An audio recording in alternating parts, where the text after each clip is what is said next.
Well, ladies and gentlemen, welcome into another edition of college football picks and predictions for week number 3, where I predict the final score of every ranked matchup or game involving a ranked team.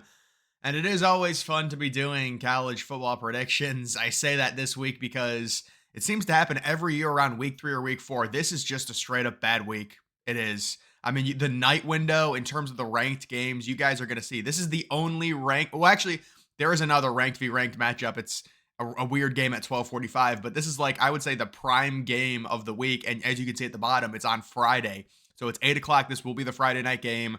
There was potentially going to be another ranked game, but Kansas lost, and they're facing UNLV, which might be a fun matchup in and of itself, but it's not a ranked matchup. Usually, we've got Arizona at number 20. They've had a really iffy start to the season. They couldn't play defense in week 1. They couldn't play offense in week 2. They were losing to an FCS team at the end of the first half, taking on Kansas State. And Kansas State, they were really not that good against UT Martin. And then they had kind of a lucky win against Tulane. They're ranked number 14. This is your typical, the battle of the overrateds. I think both of these teams are overrated. Kansas State sitting -7.5, but I do think it's going to be a fun, higher scoring game. Give me Noah Fafita and T-Mac, that offense, to get back on track. Fun, higher scoring game. Arizona, you're getting them +7.5 now. That half point is very key. You can see the FPI only has Kansas State at a 73% chance. That's primetime upset territory. Arizona did have a very bad offensive performance last week. I think it's an aberration. I think they go and they beat Kansas State on the road. Again, I think Kansas State should have lost to Tulane, so give me them. Moving on to the noon window. Yeah, so this is kind of like the big out of conference game here this week. It is Bama traveling to Wisconsin, or at least it was supposed to be kind of a fun non-conference game. You'd really never see Alabama go up to Wisconsin. Of course, it's going to be nice weather this early in the year in September. Bama sitting -16. Weird performance last week. I'll tell you what, South Florida has Alabama's number. They did lose both games of the home and home, but still they played them close. Bama did score 28 points in the fourth quarter. They've got obviously Jalen Milroe, a very talented team, really good defense. They're at number 4 still in the country. They did not fall at all. They're taking on Wisconsin. Wisconsin beat South Dakota pretty handily. The week before that, though, not a good performance against Western Michigan. And we can kind of tell Western Michigan is not good. They got destroyed by Ohio State 56-0. So Bama sitting -16. I certainly expect Wisconsin to fight in this game. It'll probably be lower scoring, close in the first half, maybe something like 10-7, 13-7. Bama pulls away with a late touchdown. They win this game 27-7. I do have them covering, but I would say I more strongly like the under. This is an 11 a.m. Central start time. It just feels like Bama going on the road. We know Wisconsin, they are going to have their fans riled up for this one, and they'll at least be able to keep it close in the first half with a solid defense along with a really good atmosphere. You've got the jump around. And it just feels like kind of a sluggish defensive-minded game early in the season that Bama ends up walking away with and possibly covering a relatively bigger spread. The next noon game, it is Oklahoma State. What is with Oklahoma State? I think this is their third straight noon game to start the year. They're traveling to Tulsa. Wow, Tulsa, yes. Oklahoma State sitting -20 in this one. They've been given an 83% chance to win. They did win last week, and I will say, it wasn't a great performance. I mean, they were down 14-0 in the first half. They were down 21-7 at halftime, but there's some adversity. That's a double overtime win. It's not a great look for the Big 12, though, considering Oklahoma State's, at least according to the AP poll, one of the best teams in the conference. Not a great look for the Big 12 to almost lose to Arkansas, who's probably going to be one of the worst teams in the SEC, but they are sitting -20 on the road. Don't really know why they're traveling to Tulsa, but I do have them winning this game 34-23. I do like Tulsa to cover. Tulsa's not that horrible of a team this year. Also, the fact that this is 11 a.m. Central start time. Also, the fact that Oklahoma State is coming off of a very emotional home win in double overtime. Tulsa, obviously a team that's going to be big underdogs in this game. They might go up early, but Oklahoma State will bring it back. They will win this game. I think 20 points might be a little bit too much. I guess it depends how good Tulsa is this year. It is still kind of hard to gauge considering most of these teams have only played 2 games. We've got another noon game. It is LSU traveling to South Carolina. So right now, LSU is sitting 0-2 against the spread. They have not covered a single spread. They are -7.5 in this game. You can see FPI only with a 51% chance to win. I think that's because of South Carolina destroying Kentucky. And to be honest, it was a very good win. Now, South Carolina's had a weird start to their year. They almost lost to Old Dominion, and then they did crush Kentucky. I thought Kentucky was going to be decent this year after they destroyed Southern Miss in week one, but I guess we shouldn't overreact. Either way, this is a noon game. And LSU, I mean, at some point, I do think LSU is going to come out. It might not even be this week, but I do think they will cover and score 27 points in this one. South Carolina does have talented edge rushers, talented defensive players. They don't have that good of an offense. I think LSU will be able to shut them down for the most part. They win this game. They finally cover a spread, but that 7.5 is not a great number. LSU's offense, they did look good against Nichols. They scored 54 points in 3 quarters, and then nobody scored in the fourth. Their defense was horrible. I don't know how you allow 3 touchdowns to Nichols in the first 3 quarters, but nonetheless, give me them to cover their first spread against the South Carolina team. We have no clue what this team is. I'm sure, though, considering this is an early noon start, you're at home against a ranked team. It's probably going to be lower scoring early in this game. South Carolina might go up. Just a really weird start to their season where they almost lose to Old Dominion at home and then they destroy Kentucky. But either way, we'll move on to another noon game. It is Michigan sitting at number 17 in the nation. They will be taking on Arkansas State. How about Arkansas State traveling to the Big House? You know, Arkansas State, they've played some good teams recently. I give them credit in the non-conference. They faced Ohio State a few years ago in Columbus. They faced Oklahoma. They lost 73-0 to Oklahoma last year in the opener. And now Michigan. I vividly remember seeing Michigan open minus 22.5. It immediately got bet up to minus 24, and that's where it's sitting. So we'll see what Michigan does. Maybe they will decide to go with Orgy, the backup QB, over Warren, because right now they really need anything on offense. I do think they win this game. I will say Arkansas State is 2-0, but they got 2 really close wins. They're not that good of a team. So give me Michigan. Will they cover the 24? I don't know. It kind of seems like a tall order to me, but I do think they'll win this game. Kind of a cookie cutter, 36-13. I'm sure the over-under is probably maybe the high 40s, maybe the low 50s, something like that, because Michigan's offense has just not been good. But I can't see them losing or even coming close to losing to Arkansas State in that one. We've got the 12:45 game. So this is what the SEC does. They've got 3 different new windows, 12:45, 4:15, and then 7:45. So this is a 12:45 game. It is an SEC game, or I guess technically an SEC game because Missouri hosts it. So Missouri at number 6 now in the country, kind of high. They will be taking on Boise State. This is the other, or excuse me, they will be taking on Boston College. This is the other ranked v. ranked matchup. Boston College coming in at number 24. They're 2-0 on the year. They got that Monday night win at FSU, and then they crushed Duquesne, the FCS team. Missouri has not been challenged at all. They have not allowed a single point. They faced a bad FCS team in week 1 and then beat Buffalo 38-0. They've covered both spreads. They're sitting minus 16.5. That is a crazy high number for me. I'm not saying Boston College is good, but I do think they will keep this game very close. I think Missouri ends up winning it late. To me, Missouri at number 6 in the country is a little bit overvalued. I think they should probably be 9 or 10, somewhere around there. Them moving up so much for beating basically nobodies, I think they start feeling themselves a little bit. Boston College comes in. They have a good enough offense with a quarterback in Castellanos. They will keep this game close. Missouri ends up winning 16.5. That was way too much. Kind of a weird game at 12:45. Technically ranked v. ranked, although Boston College, I really didn't think Boston College should be ranked. I think you could rank Syracuse over them. I think you could rank Boise State. There's a number of teams that could be ranked. But you know what? Let's give a shout out to Boston College. They're very rarely ranked, so maybe I shouldn't pick on them. Moving on to the 3:30 window. This is the rivalry, the Civil War happening very early in the season. Because of what happened to the Pac-12, they're scheduling this as a non-conference game, obviously. Is a 12:30 Pacific start time. It is Oregon sitting minus 14, traveling to Oregon State. And so there's really 2 ways you can approach this game. You can say, wow, that is great value on Oregon State. Oregon has been really bad this year. They have underperformed. They were 19-point favorites against Boise State. They barely won that game, really because of 2 special teams touchdowns. And then we know how bad they looked against Idaho. Or you could say there's just way too much money invested into this Oregon team. There's no way that they can continue to struggle like this.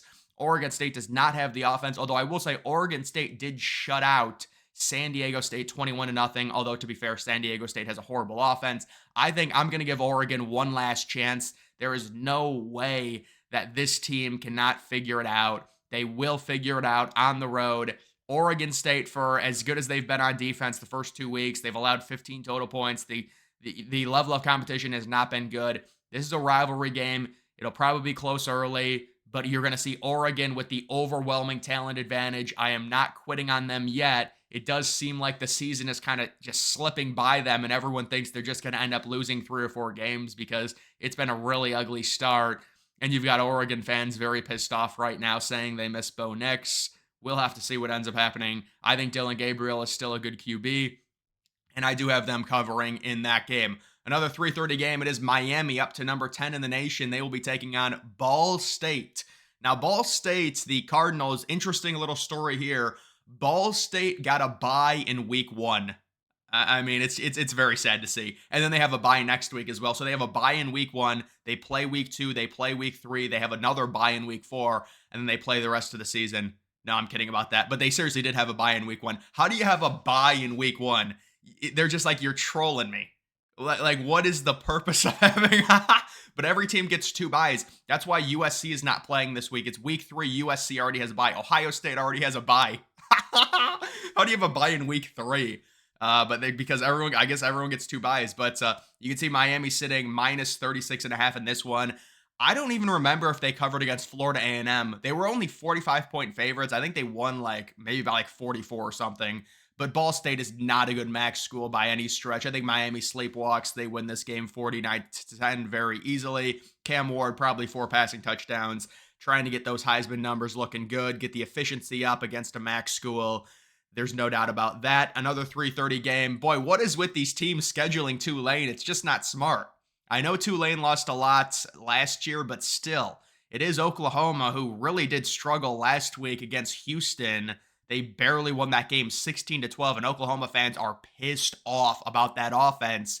This game at 3:30, Oklahoma sitting minus 14, given a 78% chance to win. Tulane looked really good on the road at Kansas State. There was a late scoop and score that really screwed it for them. They had a way better offensive performance than Kansas State. I like this Tulane team to keep this game close. Give me Oklahoma. It wouldn't shock me if Tulane did pull it off, but I will take Oklahoma to win this game 28-23. That Oklahoma offense, look, maybe it was a 1-week aberration, but it was really horrible. I mean, these are college kids. Maybe they'll come back and score 45 points, but I just cannot trust that right now, especially the way Tulane played on the road against Kansas State. They're not going to be threatened going into Norman, even though it is a more hostile environment. We know Oklahoma is a step up in terms of talent from Kansas State, but I still do think that game will end up being close. Another 3:30 game. It is Notre Dame traveling. And how about this rivalry? The Battle of Indiana. Notre Dame at Purdue. Notre Dame sitting minus 10.5, given a 74% chance to win. This is a potential bounce back performance, but Purdue is sitting there. You know, Purdue, they're coming off a well-deserved bye week in week 2. They had a game week 1, I think, against an FCS team. They shut them out. Then they had a bye week. Hudson Card is a better, I think, just straight up quarterback than Riley Leonard. And they're at home. And you've got the in-state tensions. Marcus Freeman, we need to trust Marcus Freeman, but I mean, it's going to be tough. I think Notre Dame wins. I think we need to trust Marcus Freeman, but it will be a close game, 24-20. And Purdue, with a better, I'd say better quarterback play with Hudson Card and all of his experience, they will play this game tight. Notre Dame wins, but this is another spread I don't think they cover, but they do win this game. They need to win out to make the playoff, considering they lost to Northern Illinois. I don't think you can lose another game, considering Notre Dame cannot win a conference championship and make a playoff personally. We've got a 4:30 game, a random game here. It is Utah traveling to Utah State. Boy, what a rivalry this is. Wow. What happened to Cam Rising? He got injured again with his wrist. Oh my goodness. Utah sitting minus 21.5. Utah State coming off, getting just demolished by USC. They didn't score a point. They lost 48-0. Utah coming off a nice, easy home win against Baylor in a low-scoring affair. I will take Utah to win this game 23-9. I'm not sure if Cam Rising is going to play. This is a game where Utah just grinds it out. They've got a good defense, but they are on the road. I think they win this game, but it is relatively low scoring, 23-9 in that matchup. I believe that'll be a 2:30 Mountain Time start there. We've got a 6:30 game. It is Ole Miss traveling on the road. How about this non-conference matchup to Wake Forest? Ole Miss sitting minus 23. Wake Forest, I believe they lost to Virginia by 1 point last week. Ole Miss, they're huge favorites. They've covered their first two spreads. But let's not get overzealous with Ole Miss. Let's pump the brakes. I think there's going to be a few turnovers for Jackson Dart. He's not perfect. They end up winning this game, but I do like Wake Forest, the home team. They're not horrible this year. They will cover this spread 34-21, maybe even if it's 41-21, they still cover if you are Wake Forest. So maybe Ole Miss gets into the 40s, but I think Wake's going to score at least a decent amount. They're at home, kind of a weird start time, but give me them to at least keep it relatively close in that one. Moving on to the 7 o'clock. I mean, these games are just horrible. It is what it is. So UTSA, you guys might look at UTSA and say, wow, that's a decent group of 5 team. Well, I mean, this year UTSA is horrible. It is not a joke. Texas has a 99% chance to win this game according to the FPI. Now, you could say that's an overreaction, and it probably is by the FPI, but UTSA has been terrible their first 2 weeks. Texas is 34-point favorites. They are coming off that huge emotional win on the road in Ann Arbor. They are the number 2 team. They jumped Ohio State. I do think UTSA, even though they're very bad, they will be able to cover this spread. This is an emotional thing where Texas gets a huge win. They come home against a team they're 35-point favorites against or whatever, and it's a 6 o'clock Central start time. They lay a little bit of an egg in the first half, and then they stretch their lead and pull away and win this game 47-17. They are 2-0 against the spread. So I think they do fall to 2-1 against the spread. They win this game, but UTSA does get a cover, even though they are not a very good team. This game was supposed to be a big one. It really was. It was Georgia, it was Kentucky, and then Kentucky just got thrashed somehow by South Carolina when they were like 10-point favorites. And now nobody really cares about this game because we all think Georgia's just going to crush them on the road. It's going to be a nice environment, in Lexington. Georgia sitting minus 24, though, given a 92% chance to win, the number 1 team in the country. And I do think Georgia easily wins this game. I guess I do have Kentucky covering, but I would not bet this either way. It wouldn't surprise me at all if Georgia ended up winning this game like 45-17 instead and covered the 24. So it's going to be one way or another. It's going to be close in terms of them covering. They will easily win this game. They are a machine. And we saw just the way Kentucky played against South Carolina. Just a real letdown of a game there. So give me Georgia to win that relatively easily. We've got another, here's a primetime 7:30 matchup. It is Nebraska hosting Northern Iowa. So Northern Iowa, I remember they had a good basketball team. They're an FCS team. Nebraska giving us 95% chance to win. It's good to be predicting Nebraska football games again. There for a while, they were not ranked, but now they're ranked again. So as long as they're ranked, I will be predicting their games. There is no spread for this because it is FBS versus FCS. But I do think Nebraska, Dylan Raiola coming off that great win at home against Colorado. They easily are able to beat Northern Iowa, and they do have a relatively easy schedule moving forward. So Nebraska they could start off 5-0, 6-0, possibly going into Columbus. They will easily beat Northern Iowa there. And then this is the final game involving a ranked team. I mean, this primetime window, man. If you guys don't know, Kent State is legitimately the worst team in all of FBS. They were ranked, I believe, the worst team last year. And then this year, they just lost to St. Francis, PA, one of like a bad FCS school. They lost like 23-16. So Tennessee is minus 48 in this game. They have an over 99% chance to win. And I would expect this line to go up. Normally what happens with a team like Tennessee is they will cover these spreads fairly easily. And I think there's another one that they're able to cover. I know they had a big, nice win against NC State. You could say maybe it's a letdown. But with the way Tennessee's offense operates, with how quick they go and just how many possessions they get against a horrible defense like Kent State, it would not surprise me if they got to around 73, 77 points. Maybe I've got them winning this game 73-9. So a total margin of 64. They easily cover the 48-point spread. They're a really good team at number 7 in the nation, but obviously with how bad Kent State is, this is just one of those games that is not going to be close. But either way, guys, that is going to do it for this video. Make sure you follow me on X. Link to that's always in the description.